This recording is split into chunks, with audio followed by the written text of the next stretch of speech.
Osječko-baranjskoj županiji u posljednje 2 godine život si oduzelo jedno dijete mlađe od 14 godina te 11 tinejdžera u dobi od 15 do 18 godina. Na razini cijele Hrvatske život si oduzelo 29 djece u dobi do 18 godina.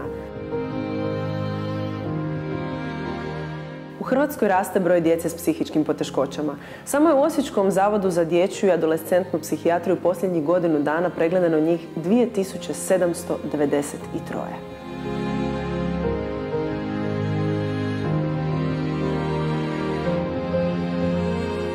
Pomozite nam urediti terapijsko-rehabilitacijski park koji će omogućiti bolje i kvalitetnije liječenje i rehabilitaciju djece i mladih s psihičkim poremećajima.